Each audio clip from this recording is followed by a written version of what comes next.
Hi,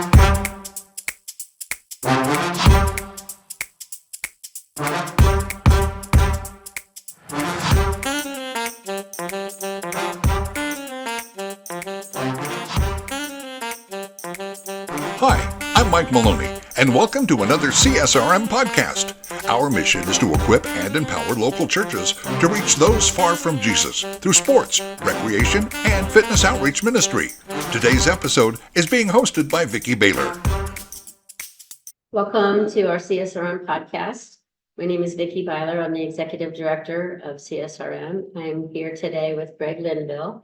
And usually you wouldn't see us in the same location, but we are here together in the Canton, Ohio area, hosting some of our internationals for a missions conference that was held at First Friends Church. And so today we're being joined by Pastor Calvin Brown, who pastors a very unique church called the Church on the Turf. And so we're here just to visit their facility, talk to him a little bit about their programs, and just help you get to know about the Edge. Church on the Turf. You got to tell us about it's actually a slogan. The name of the church is Destiny Church, but we call ourselves the Church on the Turf. Yes. So what do people on the street call you? Destiny Church. Okay. Yes. Well, there's a bit of a history to this because we're sitting in this unbelievable facility. And tell us, first of all, what the facility, you get a sense in the background here, you can see you've got 4 basketball courts or how many? Yeah, four basketball courts converts to 5 volleyball courts. How many pickleball courts today, right? Yeah.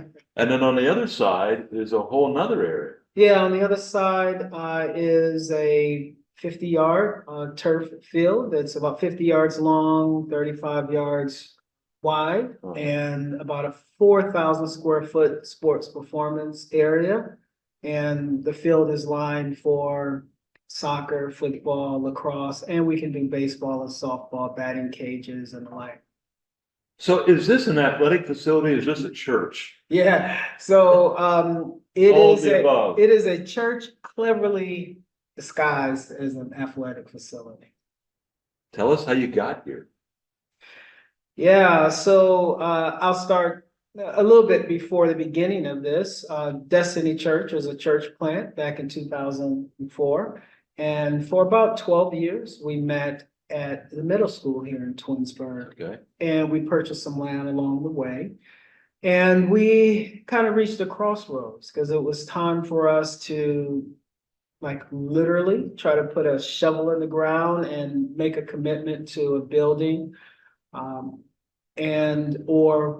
Or something else. Well, the something else evolved, and that was this place. Honestly, we were struggling kind of philosophically, even financially. It was a real challenge to get ourselves to the place where we were going to invest millions of dollars in a building and then spend a whole lot of time trying to pay for it and trying to get people to come to it. And long story short, this facility came available. We initially thought this would be a good alternative to building. We could just renovate it and make it a church. And during our first visit here, the Lord made it clear, no. The value of this space was not the building, it's the people who come to the building. Mm-hmm. So we asked the owners, who were Christians, if we purchased the building, could we purchase the business as well? And they said yes, because we knew not only would we have the building, but we would have access to the thousands of families who come through here on an annual basis. That's long story short. I first got connected with you because you were connected with ambassadors at that point called Ambassadors in Sport. Correct. And CSRM had been training for a few summers their staff. And then one of their guys that was on their staff joined our staff, Rob Wagler. And Rob said, hey, you gotta meet these guys over there at Destiny Church. And this is what denomination or flavor? What's your? Yeah, we're part of the Christian and Missionary Alliance. Which is important because you guys have incredible outreach all around the world.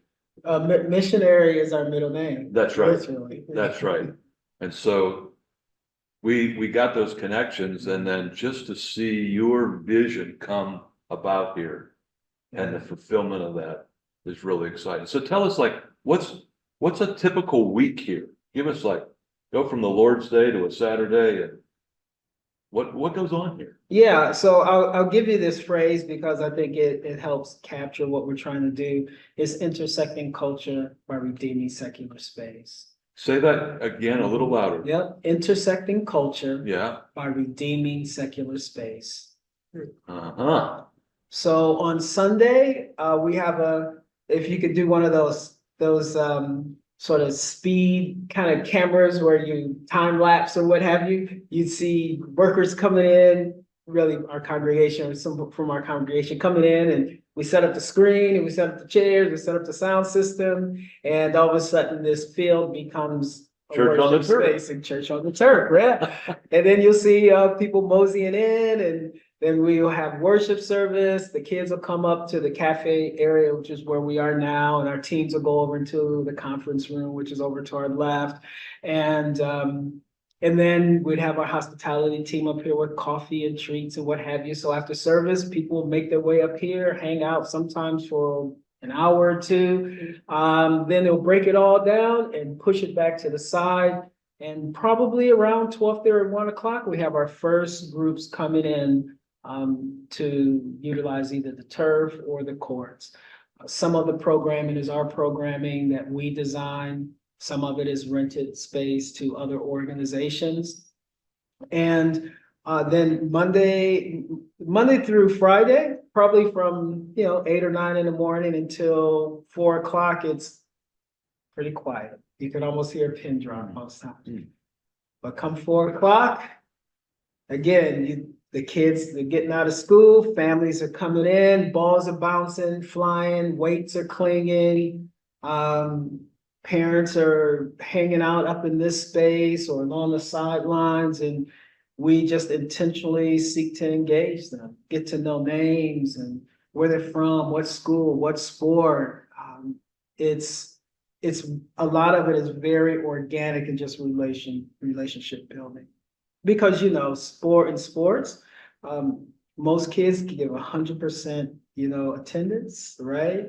They're going to be there every Tuesday and Thursday from 6 to 8 or what have you. So you get this rhythm, and names, faces. You start to learn stories, and then some of the programming that we do is we design. So we're even more intentional about either bringing a lesson from some type of character lesson, or sometimes directly from the Word of God. We partner with like Athletes in Action and other organizations to do some activities that are very overtly faith-based, Christian-oriented, so folks know we're not blindsiding them. But a lot of what we do is just building relationships. Then on Saturdays, and it just explodes with tournaments and big events, and sometimes hundreds literally of people from all around the region. So yeah, the world comes to us, or at least the community comes to us. Yeah. You have anything, Vicki? Tell us the name of you're wearing a shirt called The Edge. Yep, The Tell us Edge. about The Edge. Yeah, so when it became apparent that we were going to try to secure this space in the business, we thought it best to establish a separate entity. It's a nonprofit that would really own and operate the business as ministry, we call it, just to create some separation from the church, legal, liability, what have you. But the facility had been known as The Edge for some years prior to us purchasing it. So we didn't want to become that place, hey, the place that used to be The Edge. So instead, to sort of carry some tradition, some notoriety, some branding or name recognition, name awareness, we maintained the name and just kind of tweaked it a bit, rebranded it, colors and what have you.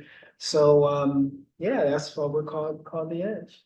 And your shirt says sports and arts. Tell us a little bit about the art side of things. Yeah, so as we were preparing for this, we developed a business plan and a ministry plan, and I've owned and operated a number of small businesses along the way.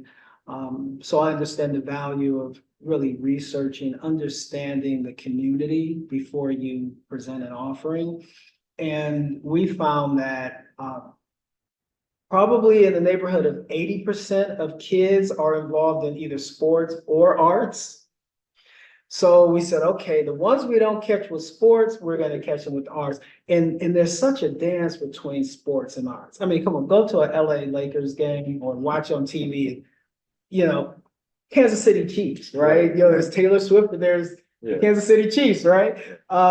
You know, have you ever seen a highlight video really without music? So just dancing or what have you. So we're like, man, there's really a marriage between the two.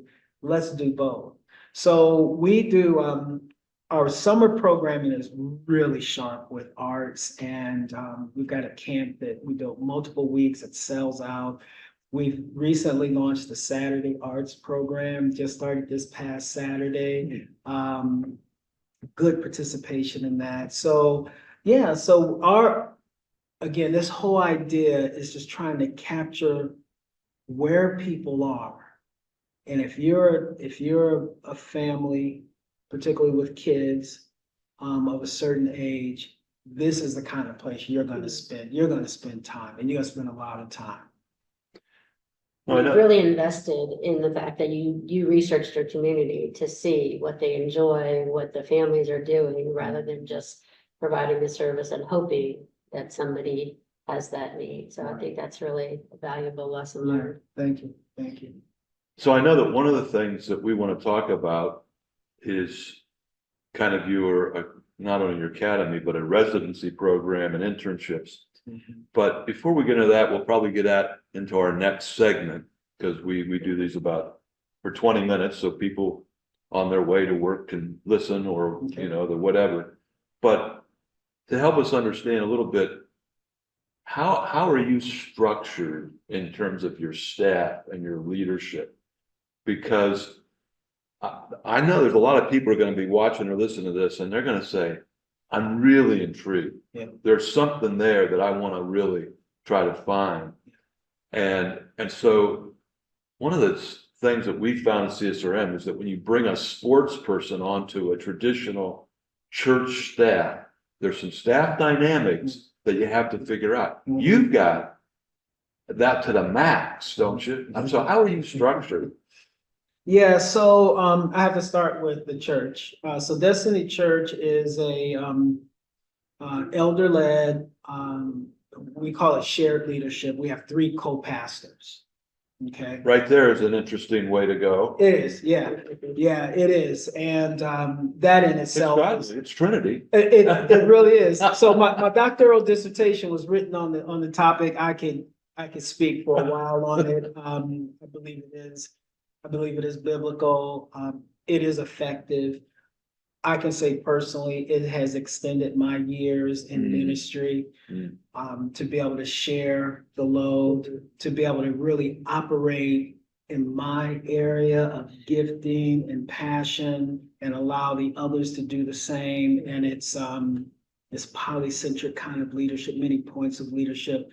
It's challenging, but it is rewarding. Polycentric form of leadership. Points, right. One of my mentors a number of years ago used that phrase, and it stuck with me, So first of all, so we have that. So and then when you consider the edge, so now you have, okay, you got this businesses ministry. So how does that work? So this is probably the simplest way I could describe it.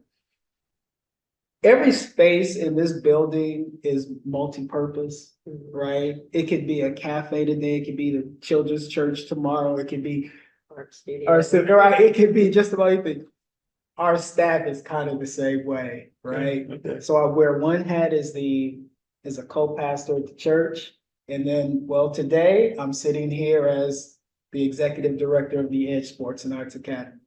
And if one of our congregants walks in the door and needs some help, some counseling, look, I'm back to a pastor, right? So I get to move in the space and area of my gifting. And we give permission, right? So that's a key word. We give permission to sort of move and flow, right? We experiment a lot. And when we start to talk about the Launch Leadership Residency Program, we talk about this idea of being both a laboratory and a launch pad. So we really are, this is a huge experiment. We're just trying, we're just kind of moving. As the Spirit leads. We are really trying to move as the Spirit leads. And it's working. So we're about to wrap up with our first session, and we're going to be joining Pastor Calvin Brown in our next session to talk a little bit about what they call the Launch Leadership Residency Program, which is really a unique program here at the Edge and Destiny Church and Church on the Turf. Yeah, so we'll be back in just a few minutes. So hopefully you'll join us for the next segment. And I'm sure that if you're watching this, that there will be all the contact information coming up, how you can get in contact with Pastor Brown. But if you are not watching and you're listening to this, then please just go to our CSRM website and get our contact. The last thing I want to say before we go, I think we got time, Vicki, is that Pastor Brown will be one of the presenters at the Reach gathering this coming year, and his church will be well represented. And so we have a whole emphasis on lead and senior pastors. And so we're asking all of you sports ministers to grab your senior pastor, your lead pastor, and bring them with you to Reach. And there's going to be a whole track and a whole emphasis on that. So I think we're done, right, Vic? I think so. We'll see you next time. The CSRM podcast is a production of CSRM and their production house, Overwhelming Victory. Dr. Greg Linville is the executive producer, and Scott Stedman is the associate producer and editor. To learn more about CSRM, visit csrm.org. For more information about Overwhelming Victory, visit overwhelmingvictory.org. The CSRM podcast is the flagship member of the podcast network, Overwhelming Victory Radio. For more information on Overwhelming Victory Radio or to listen to our partner podcasts, visit overwhelmingvictory.org/OV Radio. For the CSRM podcast, I'm Mike Maloney, wishing you a very blessed day.